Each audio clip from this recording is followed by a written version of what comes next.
Hello everyone, I am Sushil Kesri, Senior Physics Faculty, Vidya Mandir Classes, HL Korwa.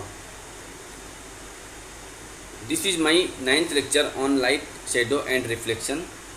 Those students who have not seen my previous videos kindly see it first.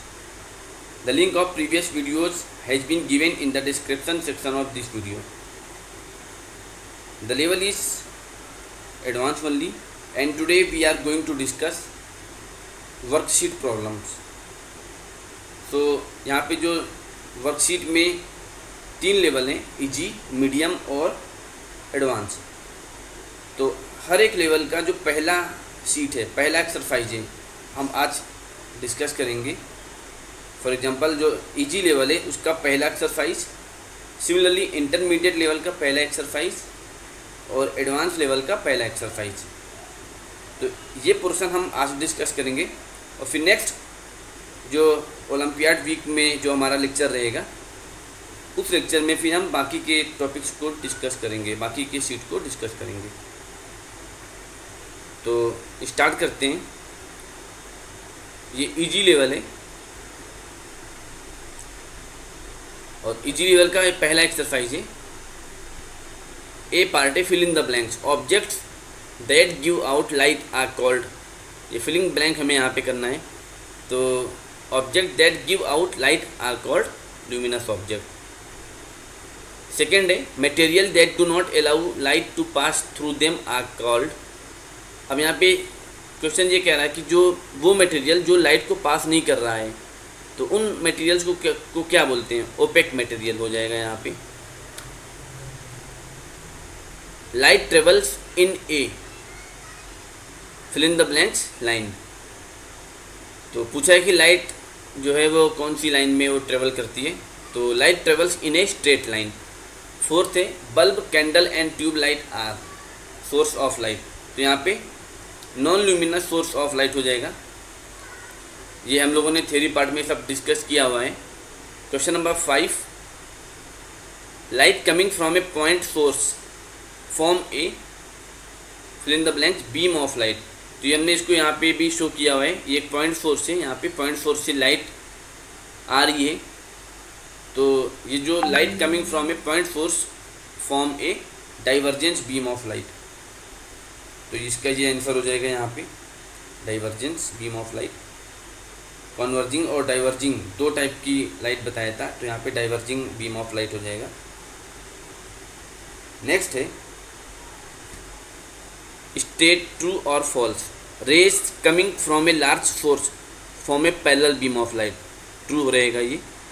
Question number 2, materials that allow some light to pass through them are called transparent material. तो यहाँ पे देखिए ये some light यहाँ पे दिया हुआ है, materials that allow some light to pass through them. तो ये ट्रांसपेरेंट मटेरियल नहीं होगा क्योंकि ट्रांसपेरेंट मटेरियल में कंप्लीट लाइट को पास करेगा। सम लाइट जो पास करेगा वो होगा ट्रांसल्यूसेंट ऑब्जेक्ट और material. So this statement will be false. Question number 3, a shadow is formed when a beam of light pass through a clear glass. No, क्योंकि यहाँ पे जब लाइट के पाथ में कोई ओपेक ऑब्जेक्ट आएगा तब शैडो का फॉर्मेशन होगा। Size of a shadow depends upon the colour of the object. No, ये हमने एक एक्टिविटी के थ्रू भी एक्सप्लेन किया था। तो ये कलर पे डिपेंड नहीं करता है। सपोज एक रेड रोज ले लिया जाए और एक येलो रोज ले लिया जाए और उसका शैडो देखेंगे हम तो दोनों का ही शैडो जो है वो डार्क बनेगा। तो ये डिपेंड नहीं करता कलर पर। तो इस तरीके से ये बी के 4 ऑप्शन हो गए। अब आते हैं इंटरमीडिएट लेवल 15.3। तो 15.3 में क्वेश्चन नंबर 1 देखते हैं। Explain how shadows are formed. तो ये थ्योरी पार्ट में हमने डिटेल में इसको डिस्कस किया था। तो शैडो कैसे फॉर्म होता है? तो when an opaque object come across the path of light. तो जब कोई भी ओपेक ऑब्जेक्ट लाइट के पाथ में आएगा तो क्या होगा, जो ओपेक ऑब्जेक्ट है वो लाइट को पास नहीं होने देगा और फिर शैडो बनेगा स्क्रीन पर। तो इस तरीके से शैडो का फॉर्मेशन होता है। ये हमने यहाँ पे एक फिगर के थ्रू भी दिखा रखा है। ये लाइट यहाँ से इंसिडेंट हो रही है और ये एक लड़का है। तो अब ये ओपेक ऑब्जेक्ट हुआ, अब लाइट इससे पास नहीं होगी, लड़के के थ्रू पास नहीं होगी, तो इसका एक शेडो बनेगा।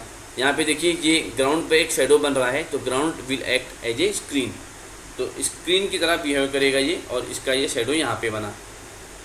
क्वेश्चन नंबर 2 है, what is shown in the picture below, explain. यहाँ पे 3 कार्डबोर्ड्स हैं, यहाँ पे होल है, सेम अलाइनमेंट है, और लेफ्ट साइड में इधर राइट साइड में ये एक कैंडल है, और इधर एक ऑब्जर्वर है। तो ऑब्जर्वर जो है यहाँ से होल के थ्रू ये लाइट को देख रही है, तो यहाँ से ये चीज़ एक्सप्लेन हो रही है यहाँ पे। और ये प्रिंसिपल क्या रहेगा कि light travels in a straight line path, light जो है वो स्ट्रेट लाइन पाथ में ट्रेवल करती है।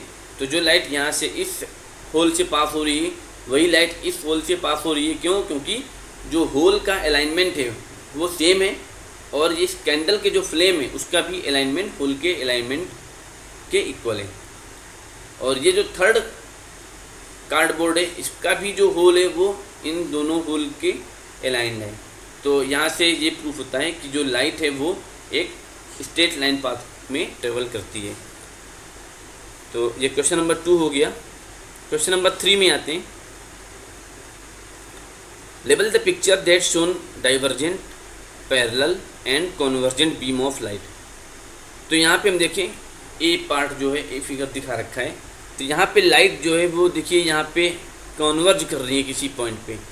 अगर हम लाइट के मूवमेंट के अलोंग हम जाएंगे तो क्या देखेंगे कि ये जो डायमीटर है ये कम होता जा रहा है। देखिए यहाँ पे ये डायमीटर है, यहाँ पे ये डायमीटर है, और यहाँ पे ये डायमीटर है। तो हम लाइट के मूवमेंट के अलोंग अगर जाएंगे तो लाइट का ये जो बीम का डायमीटर है, ये डायमीटर ये कम होता जा रहा है। That show that this is convergent beam. Similarly यहाँ पे देखिए तो इसका उल्टा है, इस पॉइंट से लाइट डाइवर्ज हो रही है। यहाँ पे अगर हम लाइट के पाथ के अलोंग मूव करेंगे, इस एरो के अलोंग मूव कर रहे हैं अगर, तो इसका जो डायमीटर है बीम का वो इंक्रीज होता जा रहा है। तो ये पहचान किसकी है? ये है डाइवर्जेंट बीम की। तो ये जो बीम होगी वो डाइवर्जेंट बीम हो जाएगा। अब यहाँ पे देखो स्पेसिंग जो है वो सेम है, रेस के बीच की जो स्पेसिंग वो सेम है। तो इस टाइप के बीम को हम क्या बोलते हैं? Parallel beam. तो यहाँ पे हमें केवल यहाँ पे मेंशन करना है कि कौन सी डाइवर्जेंट बीम है, कौन सी पैरेलल बीम है, और कौन सी कॉन्वर्जेंट बीम है। तो आई होप ये आपको क्लियर होगा। नेक्स्ट आते हैं एडवांस का 15.5 है, will this person be able to see the candle flame, explain why और वाई नॉट। तो ये एक ऑब्जर्वर है, और ये एक यहाँ पे पाइप है जो कि बेंड है, और ये यहाँ पे कैंडल है। तो ये ऑब्जर्वर इस पाइप के थ्रू इसके फ्लेम को ऑब्जर्व करना चाह रही है। We know that the light travels in a straight line path. तो लाइट जो है वो एक स्ट्रेट लाइन पाथ में ट्रेवल करती है, बट यहाँ पे ये जो पाइप है ये क्या है? बेंड है। तो क्या होगा कि लाइट जो है ये ऑब्जर्वर देख नहीं पाएगी। तो इसी वजह से, क्योंकि लाइट जो है वो एक स्ट्रेट लाइन पाथ को फॉलो करती है। Question number 2, on what factors does the size of a shadow depends, explain briefly. तो साइज ऑफ द शैडो किस बात पे डिपेंड करता है? तो शैडो का जो साइज होगा वो किस पर डिपेंड करेगा? वो जैसे ऑब्जेक्ट है तो ऑब्जेक्ट के आउटलाइन पे डिपेंड करेगा कि ऑब्जेक्ट का आउटलाइन क्या है, क्या उसका ओरिएंटेशन है, इन बात पे डिपेंड करेगा। तो ये सारी चीज़ें हैं जो साइज ऑफ द शैडो होता है। और सपोज़ सनलाइट की अगर हम बात करें तो सनलाइट अगर आ रही है सपोज़, तो उसकी टाइम पे भी डिपेंड करेगा। ईस्ट में अगर सन राइज कर रहा है तो उसका शैडो वेस्ट में बनेगा और उसकी लेंथ कुछ अलग रहेगी। जब ये 12 नून पे होगा, एग्जैक्ट 12 बजे होगा, तो सन क्या होगा? हमारे सिर के एकदम ऊपर होगा, और उसका जो शैडो बनेगा एकदम नीचे बनेगा हमारे, और उसका जो साइज होगा वो बहुत छोटा होगा। सुबह से लेकर के 12 बजे के बीच में होगा तो उसका जो शैडो बनेगा वो डिफरेंट लेंथ का होगा। तो यहाँ पे टाइम का भी इफेक्ट है, टाइम भी एक फैक्टर है जो साइज ऑफ द शैडो जिस पर डिपेंड करता है। क्वेश्चन नंबर 3 देखते हैं, how is parallel beam of light form. तो पैरेलल बीम ऑफ लाइट कैसे फॉर्म होती, तो when the light source is very far, बहुत दूर से लाइट आ रही होती है, तो हमें वो कैसे दिखाई पड़ेगी, वो पैरेलल बीम ऑफ लाइट दिखाई पड़ेगी। तो इस तरीके से अगर बहुत दूर पे ऑब्जेक्ट रखा हुआ है, सोर्स रखा हुआ है, तो उससे जो लाइट आ रही होगी वो पैरेलल बीम ऑफ लाइट रहेगी। Question number 4, is a mirror a transparent, translucent और an opaque object, suggest an experiment to prove your answer. तो मिरर है वो, अगर हम मिरर पे लाइट इंसिडेंट कर रहे हैं तो मिरर को ये क्रॉस करके तो जा नहीं रही है, मिरर क्या कर दे रहा है, इसकी लाइट को वो रोक दे रहा है, वो पास नहीं होने दे रहा है। तो ये मिरर कैसा हुआ, ये प्रॉपर्टी किस चीज़ की हो गई, मिरर हो जाएगा ओपेक ऑब्जेक्ट। अब यहाँ पे एक साइड को हमने पॉलिश किया हुआ है, तो उससे क्या होगा कि उसके पास एक रिफ्लेक्टिंग प्रॉपर्टी आ गई, तो वो लाइट को वो रिफ्लेक्ट कर देगा। बट ये जो लाइट को दूसरी तरफ पास तो नहीं कर रहा है, तो इस वजह से ये जो मिरर होगा वो एक ओपेक ऑब्जेक्ट की तरह बिहेव करेगा। Question number 5, the speed of light is a maximum speed limit known, that is nothing in the universe can move faster than the light in space, its exact value is 299792548 metre per second, which is approximated to 3 × 10⁸ metre per second. तो ये exact value है और ये approximated value है। Generally हम calculation purpose में हम यही वैल्यू यूज करते हैं, 3 × 10⁸। ये इजीली याद भी हो जाती है और कैलकुलेशन पार्ट में भी कैलकुलेशन सिंपल हो जाता है। During the thunder storm, thunder within the bracket sound and light are produced at same time and at same place. Thunder storm में क्या होता है, लाइट और साउंड एक साथ प्रोड्यूस होता है और एक ही प्लेस पे प्रोड्यूस होता है। To any person observing this phenomena will they thunder and lighting appear to happen at the same time? If no, which will appear to have happened first? Explain.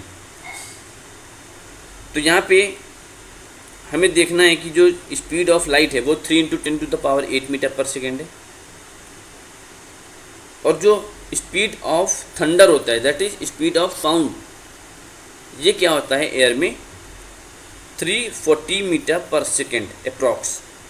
340 metre per second, कभी कभी 342 metre per second, 344 metre per second लेते हैं, but एक हम average value ले लेते हैं ये हो जाएगा 340 मीटर पर सेकेंड।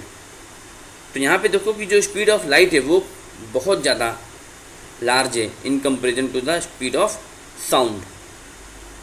तो thunder that is sound and lighting, light, ये दोनों एक साथ तो प्रोड्यूस हो रहा है, बट अब यहाँ पे जो लाइट की स्पीड है वो बहुत ज़्यादा है। तो लाइट की स्पीड बहुत ज़्यादा होने की वजह से ये हमें पहले दिखाई पड़ेंगे। Will they appear to happen at the same time? No. If no, which will appear to have happen first? So light will appear to have happen first because the speed of light is 3 × 10⁸, which is far greater than the speed of sound. So इस तरीके से आप इसको explain कर सकते हैं, but आपको यहाँ पे पता होना चाहिए कि स्पीड ऑफ साउंड क्या है और speed of light in air क्या है।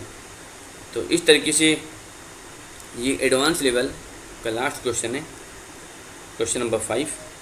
आई होप ये सारा जो एक्सप्लेनेशन है आपको समझ में आया होगा। प्लीज़ इस वीडियो को लाइक करें, शेयर करें और सब्सक्राइब करना ना भूलें। Thank you.